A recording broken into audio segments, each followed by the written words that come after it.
2014 سے مانسیرا میں ہمارا ایک ہائیڈل پروجیکٹ شروع تھا, 18 میں مکمل ہونا تھا. جب ہم آئے تو کچھ بھی نہیں ہو رہا تھا.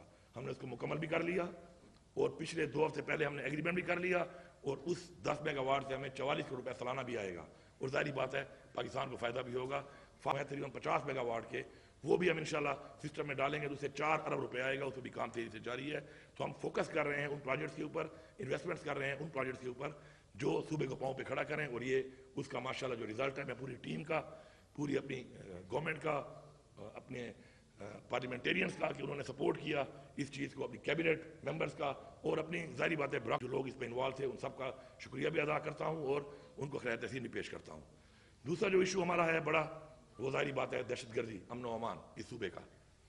میں جیسے ہی میں نے بحیثیت وزیر اعلیٰ اپنا یہ عہدہ سنبھالا, تو پہلے ہی ہفتے میں نے اپنی جو میری ذاتی اس صوبے میں ظاہری بات ہے میں رہا ہوں, اس صوبے کا میں پیدا ہوا ہوں, یہ صوبہ میرا صوبہ ہے, تو مجھے صوبے کے حالات کا اندازہ بخوبی ہے. تو میں نے بحیثیت چیف ایگزیکٹو جا کر وہاں پر اس پر بات کی کہ آپ پہلے تو یہ بتائیں کہ یہ حالات خراب کیوں ہوئے, خراب کرنے کی وجوہات کیا ہیں, اور وہ وجوہات میں نے آئیڈینٹیفائی کی. ایک دفعہ سب کے سامنے دوبارہ میں کرنا چاہتا ہوں. عمران خان کے دور حکومت میں یہ چیز ختم ہو چکی تھی. آپ ریکارڈ کی بات کروں گا, آپ دیکھ لیں کتنے دھماکے ہوئے, کتنے حملے ہوئے, فورسز پہ ہوئے, خودکش ہوئے, آپ وہ دیکھ لیں 2018 سے لے کے 2021 کے اینڈ تک جتنا بھی وہ ٹائم تھا آپ دیکھ لیں اس میں. اس کے بعد کیا ہوا, اس کے بعد پوری ریاست اور تمام ادارے وہ ایک پارٹی کو ختم کرنے کے چکر میں پڑ گئے, اور انہوں نے پورا فوکس کر دیا ایک پارٹی کے اوپر, اس پارٹی کی لیڈرشپ کے اوپر, ان کے ورکرز کے اوپر, ان کے کینڈیڈیٹس کے اوپر, اور ایک پارٹی کو ختم کرنے کے اوپر جب ساری کی ساری اپنی انہوں نے اسٹیمنا, اپنی ساری قوت وہ لگانا شروع کر دی, تو وہ جو ان کا کام تھا وہ ان سے رہ گیا. اور اس کا رزلٹ یہ نکلا کہ یہ چیز دوبارہ ابھرنا شروع ہوئی, اور ابھرتے ابھرتے آج وہ یہاں تک پہنچی ہے. لیکن میں نے ڈے 1 میں ان کو کہا کہ آپ جو یہاں پہ پوائنٹ سکورنگ کرتے ہیں پولیٹیکل, یہ نہیں کرنی چاہیے. پختونخوا کے اور بلوچستان کے حالات کچھ اور ہیں.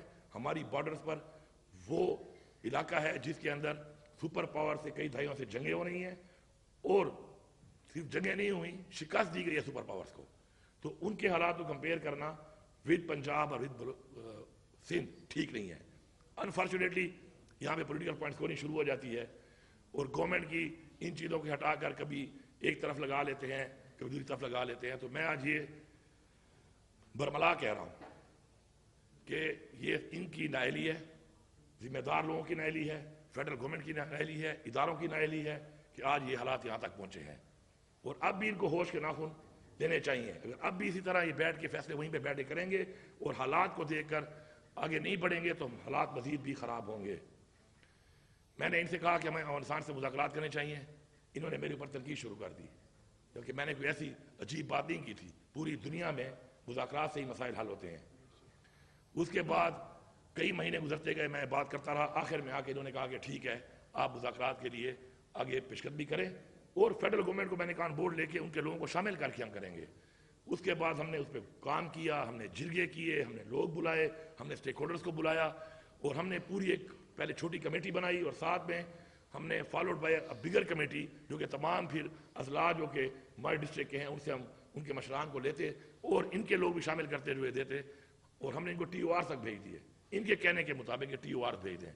ان کو ٹی او آر تو گئے ہوئے 2 مہینے ہو چکے ہیں, 3 دفعہ ریمائنڈر دے چکے ہیں, لیکن کوئی عمل درآمد تو چھوڑ دیں, کوئی بات چیت اس پہ نہیں ہو رہی. آج آپ کے سامنے یہ حالات ہیں, لیکن مجھے فخر ہے اس بات پہ. اور اگر گورنمنٹ کی اور حکومت کی عملداری کی بات ہو تو اس کا ثبوت یہ ہے کہ پختونخوا کی پولیس مقابلہ کر رہی ہے. عوام تو کر ہی رہی ہے, پہلے دن سے کر رہی ہے. پختونخوا کی پولیس بھی مقابلہ کر رہی ہے, اور وہ نظر آ رہی ہے کہ وہ مقابلہ کر رہی ہے. اس کا مطلب ہے کہ حکومت کی عملداری اس صوبے میں موجود ہے. باقی صوبہ بلوچستان جو ہے اس کے بھی جو حالات ہیں آپ کے سامنے ہیں, وہاں پر بھی آپ دیکھ رہے ہیں کیا حالات ہیں کہ مقابلہ ان کی حکومت کر رہی ہے نہیں کر رہی ہے, صرف باتوں کی حد تک کر رہی ہے, لیکن گراؤنڈ کے اوپر پختونخوا کی پولیس بھرپور مقابلہ بھی کر رہی ہے, جواب بھی دے رہی ہے, اور پسپا بھی کر رہی ہے ان کو. اور اس کے ثبوت یہ ہے کہ جو یہاں پہ ایکٹیویٹیز ہو رہی ہیں اس کے اندر بارڈر تو پاک فوج کے پاس ہے, وہاں سے جو لوگ اندر آ جاتے ہیں پسپا کرنے کے لیے, اس پہ ہماری پولیس کا روزانہ کی بنیاد پہ ایک ایسا کردار اور قربانی ہے جس پہ مجھے فخر ہے. اور میں یہاں پہ برملا یہ کہہ رہا ہوں کہ ایسی پولیس جو پختونخوا کے اندر ہے, جو اس طریقے سے مقابلہ کر رہی ہے, اس کے اوپر کسی کا باہر سے بیٹھے ہوئے بندے کا, کسی اور صوبے میں بیٹھے ہوئے بندے کا یا بندی کا تنقید کرنا یا پوائنٹ سکورنگ کرنا میں بالکل برداشت نہیں کروں گا۔